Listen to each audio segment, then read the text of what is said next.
Eileen Modral, what did you enjoy most about being part of the Imaginative program? From the mentoring side, it was for me more about working with the companies.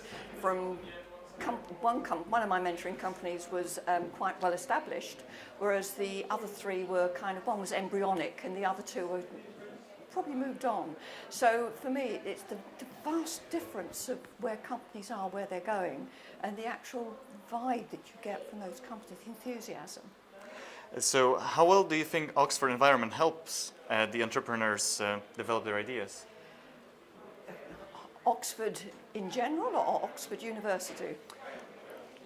Probably focusing on the university, but if there are any insights in I'm general. outside the university, so I would be very keen to hear these views as well. I work in the Oxford environment. I manage an angel network anyway, so I see some really interesting companies, not just through Oxford, but across the country.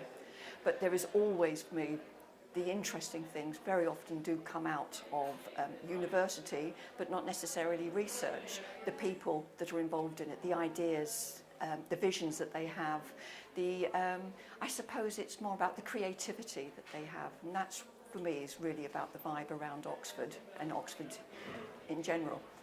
So do you believe that Innovation Forum in Oxford helps this environment, this ecosystem to grow?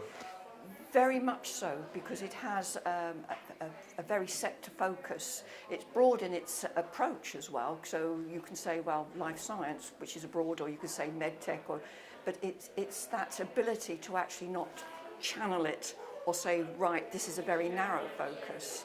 And it's what comes out of that I find very interesting, the real focus around the life science industry itself.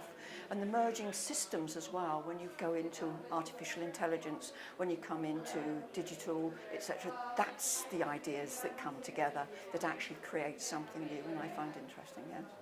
Thank you very much. Okay.